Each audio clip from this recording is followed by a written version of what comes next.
നമ്മളൊരു സ്നാക്ക് റെസിപ്പിയാണ് റെഡിയാക്കി എടുക്കണേ. പൊട്ടറ്റോയും ചിക്കനും ഉപയോഗിച്ചിട്ടാണ്. അപ്പോൾ നമസ്കാരം, നമുക്ക് എങ്ങനെയാണ് അത് തയ്യാറാക്കണമെന്ന് നോക്കിയിട്ട് വരാം. അപ്പം ഞാൻ ബേബി പൊട്ടറ്റോസാണ്, അതാണ് എൻ്റെ കയ്യിലിരുന്നത്. ഏത് പൊട്ടറ്റോ ആണെങ്കിലും കുഴപ്പമില്ല. ഞാൻ മൈക്രോവേവിൽ ഒന്ന് കുക്ക് ചെയ്തെടുത്തിട്ടുണ്ട്. നന്നാ സോഫ്റ്റായിട്ട് കുക്ക് ചെയ്യണം. ചെറിയ ചൂടോടെ തന്നെ അതിൻ്റെ തൊലികൾ മാറ്റിയെടുക്കാം നമുക്ക്. അപ്പോൾ ചിക്കൻ ഓൾറെഡി ഞാൻ കുരുമുളകും ഉപ്പും മഞ്ഞൾപ്പൊടി ഇട്ട് കുക്ക് ചെയ്തിട്ടുണ്ട്. ഒരു ചെറിയ പോർഷനാണ് ഞാൻ ചെയ്യുന്നത്. ഒരു 300 ഗ്രാം ചിക്കൻ ഉണ്ട്, അത്രയും തന്നെ പൊട്ടറ്റോയും. എൻ്റെ പൊട്ടറ്റോ അല്പം കൂടുതലുണ്ടെന്നാൽ തോന്നണേ, കുഴപ്പമില്ല. അപ്പോൾ ഈ പൊട്ടറ്റോ ഒന്ന് മാഷ് ചെയ്തെടുക്കണം. ചിക്കൻ കുക്ക് ചെയ്ത് നമ്മളൊന്ന് ക്രഷർ ഉപയോഗിച്ച് ഒന്ന് ക്രഷ് ചെയ്തെടുക്കണം. അല്ലെങ്കിൽ കൈ കൊണ്ട് ചില്ലി ഇട്ടാലും മതി. അപ്പോൾ വളരെ ടേസ്റ്റിയാണ്, ഒരു ഡിഫറെൻറ്റ് ടേസ്റ്റാണ് സാധാരണ നമ്മൾ ഉണ്ടാക്കുന്ന ഒരു ചിക്കനും പൊട്ടറ്റോയൊക്കെ ഉപയോഗിച്ച് ഉണ്ടാക്കുന്ന ഒരു സ്നാക്കിനേക്കാളും. എനിക്ക് ഇച്ചിരിയോടെ പ്രിയം കട്ട്ലേറ്റാണ്. അപ്പോൾ ഇതിൻ്റെ പ്രത്യേകത എന്താണെന്ന് വെച്ചാൽ ഔട്ടർ ലെയർ നല്ല ക്രിസ്പി ആയിരിക്കും, അകം നല്ല സോഫ്റ്റാണ്, നന്നായിട്ട് കുക്ക് ചെയ്ത് സോഫ്റ്റായിട്ടിരിക്കും. അപ്പോൾ അതൊരു വ്യത്യസ്ത രുചിയാണത്. അപ്പം നിങ്ങൾ തയ്യാറാക്കി നോക്കിയിട്ട് നിങ്ങൾക്ക് ഏതാണ് ഇഷ്ടപ്പെട്ടിട്ടുണ്ടെങ്കിൽ കമൻറ്റ് ചെയ്യാൻ മറക്കരുത് കേട്ടോ. ഞാൻ കട്ട്ലേറ്റിൻ്റെ റെസിപ്പി ഉണ്ടാക്കുന്നുണ്ട്. കുട്ടികൾക്ക് ഇതും ഇഷ്ടമായിരുന്നു, കട്ട്ലേറ്റും ഇഷ്ടമാണ്. ഇതും പെട്ടെന്ന് തീർന്നുപോയി. അപ്പോൾ ഞാൻ പരീക്ഷിച്ച് വിജയിപ്പിച്ച ഒരു റെസിപ്പിയാണ്. അപ്പോൾ നിങ്ങളും തയ്യാറാക്കി നോക്കണം. അപ്പോൾ ഞാൻ പൊട്ടറ്റോ എല്ലാം തൊലി കളഞ്ഞ് നന്നായിട്ട് മാഷ് ചെയ്തെടുത്തിട്ടുണ്ട് ഒരു മാഷർ ഉപയോഗിച്ച്. അപ്പോൾ ചിക്കൻ ഒന്ന് നുറുക്കിയെടുക്കാം നമുക്ക്. അപ്പോൾ ഞാനൊരു ക്രഷറിലിട്ട് ഒന്ന് നുറുക്കിയെടുക്കാം പെട്ടെന്ന് തന്നെ. ഒരു ബോണൊക്കെ ഒന്ന് മാറ്റിയിട്ട്. അപ്പോൾ ഇത് രണ്ടും പ്രിപ്പയർ ചെയ്ത് വെച്ചാൽ പെട്ടെന്ന് തന്നെ നമുക്ക് റെഡിയാക്കി എടുക്കാവുന്നതേ ഉള്ളൂ. ഈവനിങ്ങിലൊരു വ്യത്യസ്ത രുചിയോടെ എന്തെങ്കിലും സ്നാക്സ് കഴിക്കണം എന്ന് തോന്നുമ്പോൾ റെഡിയാക്കി എടുക്കാൻ പറ്റുന്ന ഒരു ഐറ്റമാണ് കേട്ടോ. ഞാൻ പറഞ്ഞ പോലെ എനിക്ക് കട്ട്ലൈറ്റാണ് ഇഷ്ടം. ഇപ്പോൾ നമ്മൾ സ്ഥിരം കഴിച്ച് അതിൻ്റെ ടേസ്റ്റ് ഇഷ്ടമായതുകൊണ്ടായിരിക്കാം. ഇത് അല്പോടെ ഒരു വ്യത്യസ്തതയിലാണ് ഞാൻ റെഡിയാക്കി എടുക്കണേ. ഔട്ട് സൈഡ് നല്ല ക്രിസ്പി ആയിരിക്കും കേട്ടോ, ഇൻസൈഡ് സോഫ്റ്റ് ആയിരിക്കും. അപ്പോൾ ഒരു വ്യത്യസ്ത രുചിയാണ്. അപ്പോൾ ഞാൻ ചിക്കൻ എല്ലാം ഒന്ന് നുറുക്കി മാറ്റിയിട്ടുണ്ട് കേട്ടോ. അത് വളരെ എളുപ്പമാണ്. സാധാരണ നമ്മൾ കട്ട്ലേറ്റും അതൊക്കെ ഉണ്ടാക്കുന്ന മുട്ടയുടെ വെള്ളയിൽ മുക്കുക, എണ്ണയിൽ പൊരിച്ചെടുക്കുക. ചെറിയ ചൂടോടെ ഇത് കഴിക്കുമ്പോഴാണ് കെച്ചപ്പോ അല്ലെങ്കിൽ ഏതെങ്കിലും ചട്നികൾ, പുതിന ചട്നിയൊക്കെ ഉപയോഗിച്ച് കഴിക്കാൻ പറ്റുന്നൊരു സ്നാക്ക് റെസിപ്പിയാണ്. അപ്പോൾ ചിക്കൻ റെഡിയായി, പൊട്ടറ്റോ റെഡിയായി. ഇപ്പോൾ ഇഞ്ചി വെളുത്തുള്ളി ചെറുതായിട്ടൊന്ന് ഗ്രേറ്റ് ചെയ്തെടുത്തിട്ടുണ്ട്. ഒരു ടേബിൾ സ്പൂൺ വരും രണ്ടും കൂടി, ഒരു സവാള, പിന്നെ നമ്മുടെ മാഷ്ഡ് പൊട്ടറ്റോയും ചിക്കനും. അപ്പോൾ ഒരു പാൻ വെച്ചിട്ട് ഒലിവ് ഓയിൽ ചേർത്ത് കൊടുക്കുക. അതിനകത്തേക്ക് ഒരു ടേബിൾ സ്പൂൺ ഒലിവ് ഓയിൽ ചേർത്തു. നമുക്ക് അരിഞ്ഞ് വെച്ചിരിക്കുന്ന സവാള ചേർത്ത് കൊടുക്കുക. ഒരു മീഡിയം സൈസിലുള്ള സവാള, ഞാൻ ചെറിയൊരു പോർഷനാണല്ലോ ഉണ്ടാക്കുന്നത്. അപ്പോൾ ഇതൊന്ന് ലൈറ്റ് ഗോൾഡൻ കളറായി വരണം.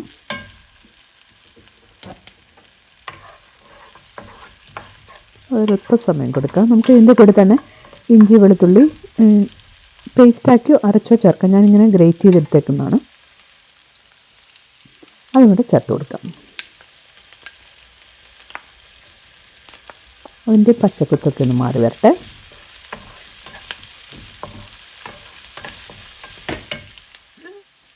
ഇനി ഒരു 1/2 ടീസ്പൂൺ ചതച്ച കുരുമുളക് പൊടി, ആവശ്യത്തിന് ഉപ്പ്, ഒരു 1/2 ടീസ്പൂൺ ഉപ്പ് ചേർത്ത് കൊടുക്കാം. ഞാൻ പൊട്ടറ്റോയ്ക്കുള്ള ഉപ്പും കൂടെ വേണമല്ലോ ഇതിന്. ചിക്കൻ ഉപ്പിട്ടായിരുന്നു കുക്ക് ചെയ്ത് വെച്ചിരിക്കുന്നത്. അപ്പോൾ അതും കൂടെ ഒന്ന് ചേർത്ത് കൊടുത്തു. അപ്പോൾ ഒന്ന് പയ്യെ ഒന്ന് കുക്കായി വന്നപ്പോൾ, സോഫ്റ്റായി വന്നപ്പോൾ ഞാൻ 2 ടേബിൾ സ്പൂൺ പ്ലെയിൻ ഫ്ലോർ ചേർത്ത് കൊടുത്തു. ആ പ്ലെയിൻ ഫ്ലോർ ചേർത്ത് അതൊന്ന് കുക്കായി വരണം. അതിൻ്റെ കൂടെ നന്നായിട്ട് കൈവിടാതെ ഇളക്കി കൊടുക്കാം. അതിനകത്തേക്ക് ഒരു 1/2 ടീസ്പൂൺ കാശ്മീരി ചില്ലി പൗഡറും കൂടെ ചേർത്ത് കൊടുത്തു. എരിവ് കൂടുതൽ വേണമെങ്കിൽ അതനുസരിച്ച് വ്യത്യാസം വരാം കേട്ടോ. കുരുമുളക് ഇപ്പോൾ കൂടി കൊടുത്താലും കുഴപ്പമില്ല. ഒത്തിരി എരിവുള്ള ഒരു ഇതല്ല കേട്ടോ ഞാൻ ഉണ്ടാക്കണേ. അപ്പോൾ അത് പൊടി നന്നായിട്ട് കുക്കായി കഴിഞ്ഞപ്പോൾ നമുക്ക് ഒരു 1/2 കപ്പ് വെള്ളം ചേർത്ത് കൊടുക്കാം. വെള്ളമല്ല കേട്ടോ, പാല് ചേർത്ത് കൊടുക്കാം. തണുത്ത പാല്, ബോയിൽ ചെയ്യാത്ത പാല്. ഇനി കൈവിടാതെ ഏകയും ഇളക്കി കൊടുക്കുക. ഈ പാലൊന്ന് കുറുകി വറ്റി വരണം. പൊടിയിലെടുത്ത് കൂടി കുറുകി വറ്റി വരണം. അപ്പോൾ കൈവിടാതെ തന്നെ ഇളക്കി കൊടുക്കുക. പൊടിയെല്ലാം ഒന്ന് അതിനകത്തേക്ക് കൂടി യോജിപ്പിച്ച് വരണം. നല്ല ക്രീമി ടെക്സ്ചറായി. ഇപ്പം വെള്ളമൊക്കെ ഒന്ന് വറ്റി കുറുകി വന്നപ്പോൾ നമ്മൾ മാഷ് ചെയ്ത് വെച്ചിരിക്കുന്ന പൊട്ടറ്റോ ഇതിനകത്തേക്ക് ചേർത്ത് കൊടുക്കുക. അതും കൂടെ ഒന്ന് കൂടി ഒഴിച്ച് വരട്ടെ. ഇനി പൊട്ടറ്റോ ഇളക്കി യോജിപ്പിച്ച് കഴിയുമ്പോൾ തന്നെ നമുക്ക് ചിക്കനും ഇളക്കി കൂട്ടാം. ഇതിൻ്റെ കൂടെ തന്നെ എല്ലാം കൂടെ ഒന്ന് മിക്സ് ചെയ്ത് വരണം. ഇപ്പോൾ ബാക്കിയിരുന്ന് നമ്മൾ ചിക്കൻ റെഡിയാക്കി വെച്ചിരുന്നതും ചേർത്തു. ഇതെല്ലാം കൂടെ ഒന്ന് മിക്സ് ചെയ്തെടുക്കുക. വെള്ളം അധികമായി പോകരുത്. നമ്മുടെ പാല് നന്നായിട്ട് വറ്റിച്ചിട്ട് വേണം ഇതെല്ലാം ചേർത്ത് കൊടുക്കുക, അല്ലെങ്കിൽ പിന്നെ വെള്ളം പറ്റാൻ പാടായിരിക്കും. ഇതെല്ലാം കൂടെ ഒന്ന് ഇളക്കി യോജിപ്പിച്ച് കൂടി യോജിപ്പിച്ച് മിക്സ് റെഡി ആയി കഴിഞ്ഞ് ഉപ്പൊക്കെ ഒന്ന് നോക്കാം. ഇത് തണുക്കാനായിട്ട് വെക്കാം. അപ്പോൾ നമുക്ക് ഒരു മുട്ട റെഡിയാക്കി എടുക്കാം, ബീറ്റ് ചെയ്ത് വെക്കാം. ഇനി ഒരു പ്ലേറ്റിൽ ഒരു 1/2 കപ്പ് പ്ലെയിൻ ഫ്ലോർ എടുത്ത് വെച്ചിട്ടുണ്ട് കേട്ടോ. അപ്പോൾ ആ പ്ലെയിൻ ഫ്ലോറിൽ മുക്കിയിട്ട് വേണം നമുക്ക് മുട്ട വെള്ളയിൽ മുക്കിയിട്ട്, പിന്നെ ബ്രെഡ് ക്രംസ് വേണം. അപ്പോൾ ഒരു ബ്രെഡും കൂടെ പൊടിച്ചെടുത്തിട്ട് വരാം ഇനി. അപ്പോൾ ബ്രെഡ് പൊടിച്ചെടുത്തിട്ടുണ്ട്. അപ്പോൾ അതും കൂടെ നമുക്ക് ചേർത്ത് കൊടുക്കാം. അപ്പോൾ നമുക്ക് നമ്മുടെ സ്നാക്സ് മുരിച്ചെടുക്കാനുള്ള ആവശ്യമുള്ള സാധനങ്ങളെല്ലാം റെഡിയായി. അപ്പോൾ നമ്മൾ റെഡിയാക്കി വെച്ചിരിക്കുന്ന ഫില്ലിങ് തണുത്തിട്ടുണ്ട്. ഇപ്പോൾ ഏകദേശം തണുത്ത് കഴിയുമ്പോൾ നമുക്കിത് ബോളുകളായിട്ട് ഇഷ്ടമുള്ള ഷേപ്പ് കൊടുക്കാൻ ഞാൻ ബോളുകളായിട്ടാണ് ഉരുട്ടിയെടുക്കുന്നത്. അപ്പോൾ ഒരു ചെറിയ ഉരുളകളായിട്ട് ഉരുട്ടിയെടുക്കാം നമുക്ക്. ഇപ്പോൾ ഒരു പ്ലേറ്റ് എടുത്ത് വെച്ചു. അപ്പോൾ നമ്മുടെ ഫ്രൈ ചെയ്തെടുക്കാൻ വേണ്ടി നമ്മുടെ ബോളുകൾ റെഡിയാക്കി എടുക്കാം. എല്ലാ സാധനങ്ങളും ഇവിടെ റെഡിയാണ്. ഞാൻ ഈ മുട്ടയിലൊരു ഫോർക്കാണ് ഇടുന്നത് കേട്ടോ. അപ്പോൾ എളുപ്പമുണ്ട്, നമ്മൾ കൈ കൊണ്ട് തൊടാതെ, അല്ലെങ്കിൽ കയ്യിലെല്ലാം ഇതൊരു മെസ്സി പ്രോസസ്സാണിത്. അപ്പോൾ ചെറിയ ചെറിയ ഉരുളകൾ റെഡിയാക്കി എടുക്കുക. അപ്പോൾ സ്പൂണില്ലാതെ ഫോർക്ക് എടുക്കുമ്പോൾ എക്സസ് ഉള്ള ബാറ്റർ അങ്ങ് ചാടിപ്പൊക്കോളും. അപ്പോൾ ഫസ്റ്റ് നമ്മൾ പ്ലെയിൻ ഫ്ലോറിലിട്ട് ഒന്ന് കോട്ട് ചെയ്തെടുക്കുക. അത് കഴിഞ്ഞിട്ട് ഒന്നോടെ ഒന്ന് ഉരുട്ടുക. അപ്പോൾ ഇച്ചിരിയോടെ ഫേമായിട്ടിരിക്കും. അത് കഴിഞ്ഞ് നമുക്ക് മുട്ടയിലേക്ക് ചേർത്ത് കൊടുക്കുക. അതെല്ലാ ഭാഗത്തേക്കും ആക്കി കൊടുത്തിട്ട് നമ്മൾ ആ ഫോർക്കും കൊണ്ട് തന്നെ കുത്തിപ്പൊട്ടി പോകാതെ സൈഡും കൊണ്ട് എടുക്കണം. എക്സസ് അങ്ങ് ഊർന്ന് പൊക്കോളും. ഇനി ബ്രെഡ് ക്രംസും കൊണ്ട് കോട്ട് ചെയ്തെടുക്കാം. ഇത്രയേ ഉള്ളൂ. ഇനിയും പൊരിച്ചെടുക്കാം. അപ്പോൾ ഞാൻ ഇതുപോലെ തന്നെ എല്ലാ ബോളുകളും റെഡിയാക്കി എടുക്കട്ടെ കേട്ടോ. 10-15 ബോളുകൾ ഇങ്ങനെ കിട്ടി എനിക്ക്. Okay, first one ready. ഇനി നമുക്ക് പ്ലേറ്റിലേക്ക് വെച്ചെടുക്കാം. അങ്ങനെ ഞാൻ ബാക്കിയെല്ലാം ഇങ്ങനെ റെഡിയാക്കി എടുക്കട്ടെ.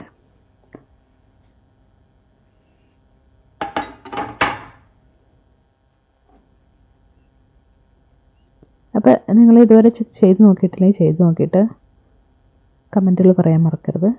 ഇഷ്ടപ്പെട്ടിട്ടുണ്ടെങ്കിൽ ഷെയർ ചെയ്യാനും ലൈക്ക് ചെയ്യാനും മറക്കരുത് കേട്ടോ. സബ്സ്ക്രൈബ് ചെയ്യാതെയാണ് കാണുന്നതെങ്കിൽ സബ്സ്ക്രൈബ് ചെയ്യാനും മറക്കല്ലേ.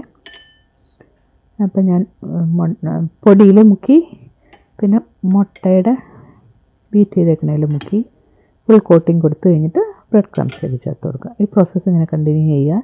നമ്മുടെ ബോളുകളെല്ലാം റെഡിയാക്കി എടുത്ത് കഴിഞ്ഞിട്ട് വേണം നമുക്ക് എണ്ണ ചൂടാക്കി ഇതും പൊരിച്ചെടുക്കണം. ബ്രെഡ് ക്രംസൊക്കെ കോട്ട് ചെയ്ത് നമ്മൾ പൊരിച്ചെടുത്താലും നല്ലൊരു ക്രഞ്ചി ഫീലിംഗ് ആണ് ഔട്ട് സൈഡിൽ. നല്ല സൂപ്പറായിരുന്നു കേട്ടോ. ചൂടോടുകൂടി കഴിക്കണം. ചട്നികൾ ഏതിൻ്റെ കൂടെ പോകും. ഞാൻ കെച്ചപ്പ് കൂട്ടിയാണ് കഴിച്ചത്. അതുപോലെ പുതിന ചട്നിയും ഇതിന് നല്ലൊരു കോമ്പിനേഷനാണ് കേട്ടോ. അപ്പം ഞാനിതെല്ലാം ഒന്ന് റെഡിയാക്കി എടുക്കട്ടെ കേട്ടോ. പെട്ടെന്ന് റെഡിയാക്കി എടുക്കട്ടെ. എന്നിട്ട് വേണം ചായ കുടിക്കാൻ.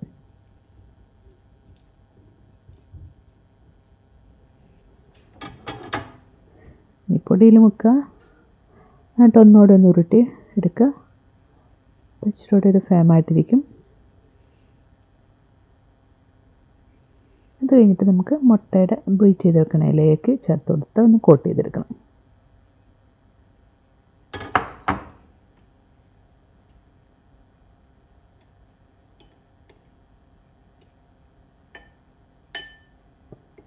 ഇനി നമുക്ക്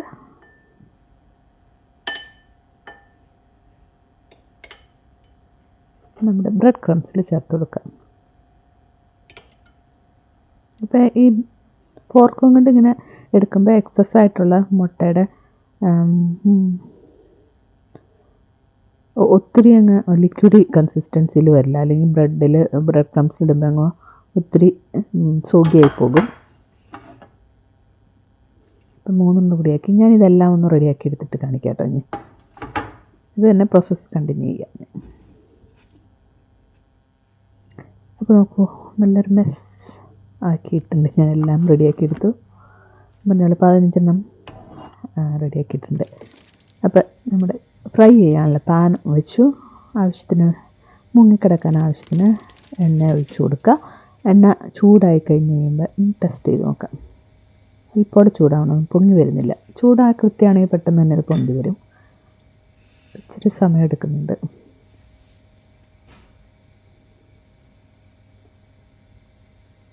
ഫൈനലി പൊന്തി വന്നു. അപ്പോൾ ഏകദേശം അതിനൊരു മീഡിയം ഹീറ്റിലേക്ക് വെക്കുക. നമുക്ക് ഓരോന്ന് ചേർത്ത് കൊടുക്കാം. പിന്നെ ഒരു ചെറിയ പാനിലാണ് ഉണ്ടാക്കുന്നത്, അപ്പോൾ 4 ചേർത്ത് കൊടുക്കാൻ പറ്റുമായിരിക്കും. ഇതിനകത്ത് ക്രംസ് ഇച്ചിരി ഒന്ന് പൊന്തി വരും, അത് കുഴപ്പമില്ല.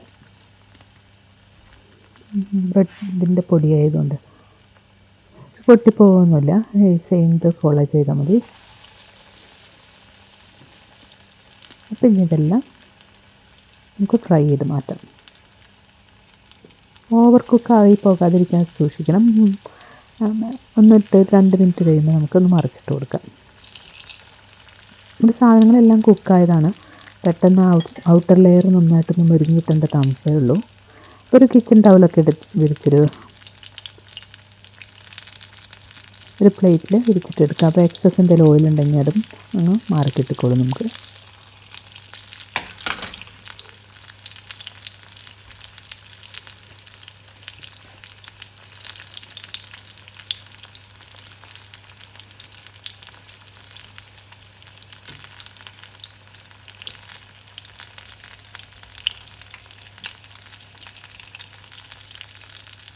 അതുപോലെ ബ്യൂട്ടിഫുൾ ഗോൾഡൻ കളറായി വന്നിട്ടുണ്ട്. ഇനി മറ്റേ സൈഡും കൂടി ഒന്ന് ആയിക്കഴിഞ്ഞാൽ നമുക്ക് കോരി മാറ്റാം.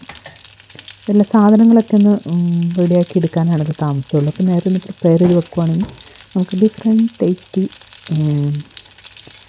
ഈവനിങ് സ്നാക്സ് റെഡിയാക്കി എടുക്കാൻ പറ്റും. അപ്പോൾ ഇത് റെഡി ആയിട്ടോ. എൻ്റെ മറ്റേ സൈഡും കൂടി ഒന്ന് മാറ്റി തിരിച്ച് കൊടുക്കണം. ആ ഒരു പാകമാകുമ്പോൾ 2 സൈഡ് ആ ഒരു കളറായി കഴിയുമ്പോൾ നമുക്ക് കോരി മാറ്റാം. അപ്പോൾ നമ്മുടെ ഫസ്റ്റ് ബാച്ച് കോരി മാറ്റി പെട്ടെന്ന് അടുത്ത ഓരോന്ന് ഇട്ട് ചേർത്ത് കൊടുക്കാം നമുക്ക്. അപ്പോൾ തീ എപ്പോഴും മീഡിയം ഹീറ്റിൽ വെക്കാൻ പ്രത്യേകം ശ്രദ്ധിക്കണം. ഒരുപാട് ഇങ്ങനെ പൊടി അടിയിലുണ്ടെങ്കിൽ നമുക്ക് കോരി മാറ്റിക്കളയാൻ, അല്ലെങ്കിൽ സ്റ്റിക്കിയായി വരും. കുഴപ്പമില്ല, അധികമില്ലായിരുന്നു.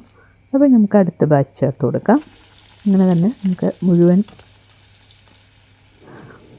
നമ്മുടെ ബോളുകളും പൊരിച്ച് മാറ്റാം.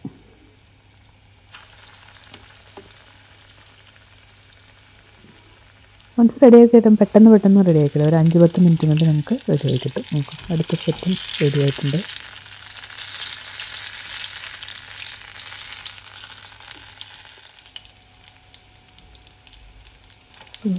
സ്പീഡിൽ മതി പൊരിച്ചെടുക്കട്ടെ കേട്ടോ. അപ്പോൾ ഇത് കുക്ക് ചെയ്യാൻ നിന്നാൽ പിന്നെ ഫ്രൈ ചെയ്തെടുക്കാൻ നിന്നാൽ പിന്നെ അവിടെ നിന്ന് മാറാതെ പെട്ടെന്ന് ഫ്രൈ ചെയ്ത് മാറ്റണം. അല്ലെങ്കിൽ കരിഞ്ഞു പോകാതിരിക്കാൻ പ്രത്യേകം ശ്രദ്ധിക്കണം.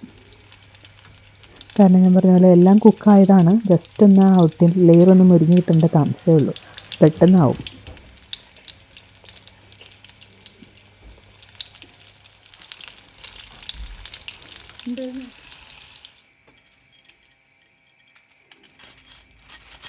ഓക്കെ, അപ്പോൾ നമ്മളിങ്ങനെ നമ്മുടെ സ്നാക്സ് ഇങ്ങനെ പൊരിച്ച് മാറ്റിക്കൊണ്ടിരിക്കുകയാണ്. അടുത്ത സെറ്റിട്ട് എണ്ണയൊന്നും കുടിക്കുകയില്ല കേട്ടോ. ഇച്ചിരി ഔട്ടിൽ എന്തെങ്കിലും ഉണ്ടെങ്കിൽ നമ്മുടെ കിച്ചൺ ടവലിലായിക്കോളും. അടുത്ത സെറ്റും കോരി മാറ്റി.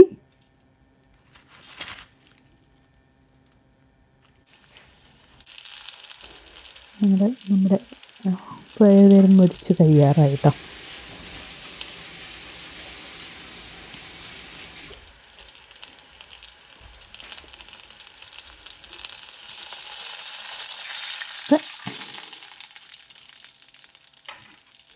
അപ്പോൾ അങ്ങനെ നമ്മുടെ ലാസ്റ്റ് ബാച്ചും കോരി മാറ്റിക്കഴിഞ്ഞു. അപ്പോൾ ഞാൻ ചായ കുടിക്കാൻ പോവാണ്. നമുക്ക് ഒരു പ്ലേറ്റ് നിറയെ കിട്ടിയിട്ടുണ്ട്. എനിക്ക് ഇതൊന്ന് തുറന്ന് നോക്കാം. നമുക്ക് ഔട്ട് സൈഡിൽ നല്ല ക്രിസ്പിയാണ്, അകത്ത് നല്ല സോഫ്റ്റായിട്ടുള്ള ടേസ്റ്റി ആയിട്ടുള്ള ഫില്ലിംഗ് ആണ്. അപ്പോൾ ചായ കുടിക്കട്ടെ. നിങ്ങൾ തയ്യാറാക്കി നോക്കിയിട്ട് ഇഷ്ടപ്പെട്ടിട്ടുണ്ടെങ്കിൽ ലൈക്ക് ചെയ്യാനും ഷെയർ ചെയ്യാനൊന്നും മറക്കില്ലേ, ആദ്യം പറഞ്ഞ പോലെ. അപ്പോൾ thank you for watching GNV vlogs. ഞാൻ കെച്ചപ്പ് കൂട്ടിയാണ് കേട്ടോ കഴിച്ചത്. അടിപൊളി ടേസ്റ്റ് ആയിരുന്നു. Thank you, by.